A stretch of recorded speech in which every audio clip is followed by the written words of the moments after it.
Now, let's look at differentiation in education and key aspects or components.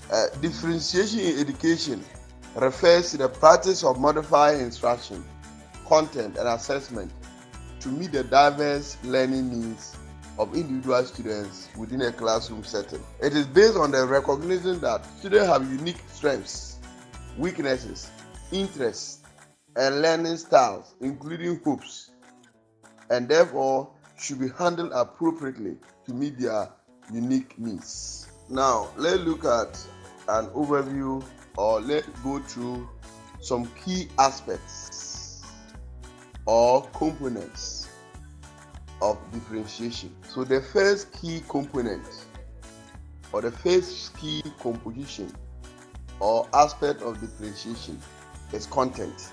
Teachers may offer different materials or resources to accommodate varying levels of greatness, interest, and learning profiles.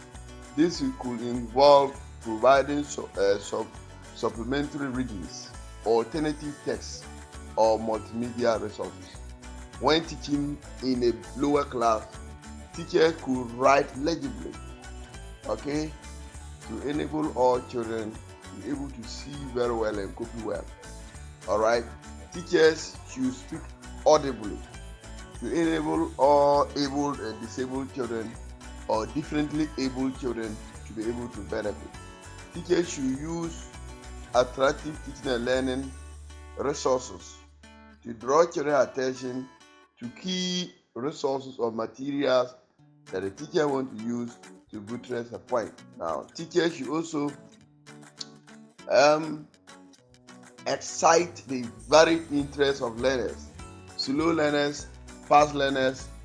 You should be able to, excite them, trigger their interest so that they can participate fully, and then they can learn. You can also, modify your teaching strategy with the resources.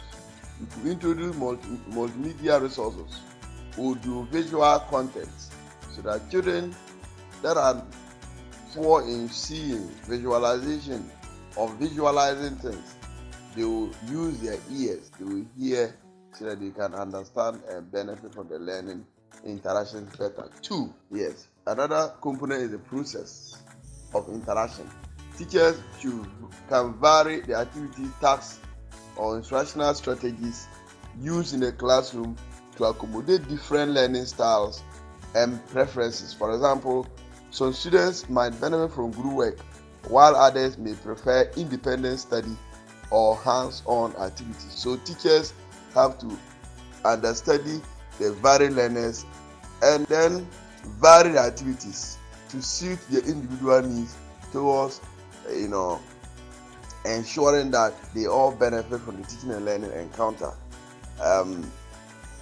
They could use a group work, or others could, from group work, teacher could use the discussing method or field trip or projects so that differently able learners can, showcase their talents based on their areas of interest. So at the end of the day, all the children that you have, irrespective of their age, sex, interest, needs, disability status, etc., they should be able to learn. The third component is product.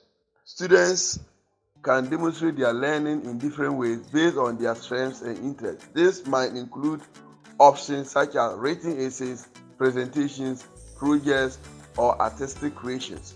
We have children that can sing very well. So after teaching, the teacher should be able to compose a song with their core competencies, the subject matter, so that those that can define, explain, others can do that better when put into a song. Others can show how they understand the concept by sketching it, by drawing it. Alright, so don't force every child to memorize and to retell what you tell them to show that learning has taken place. No, vary your questions. Alright, let the children demonstrate to you how they have interpreted the new concept, the new skill, the new ideas that you are feeding them with.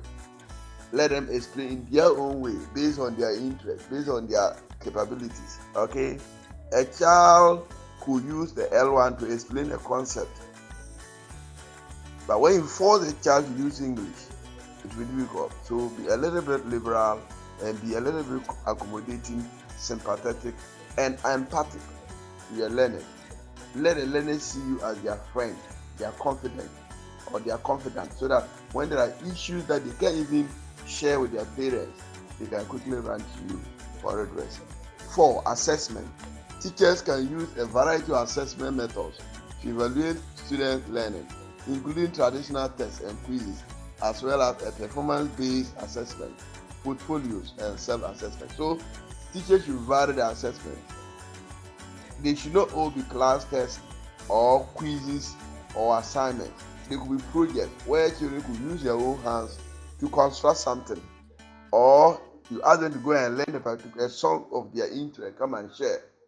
Let them demonstrate a traditional dance or act a part of a whole of a story. So that when you are assigning marks, when you are assessing them, you don't give a 0% or a 0 mark to a child that has fully participated in the drama aspect of a lesson, simply because the child could not mention the name of a particular key, So you vary your assessment procedures so that all children in the class can benefit accordingly. Now let's look at the remaining components or aspects of differentiation. The chief aspect of component is flexible grouping. Teachers may use flexible grouping strategies such as ability grouping, interest-based grouping, or mixed ability grouping to ensure that students are working with peers who can support and challenge them appropriately. Then we have scaffolding.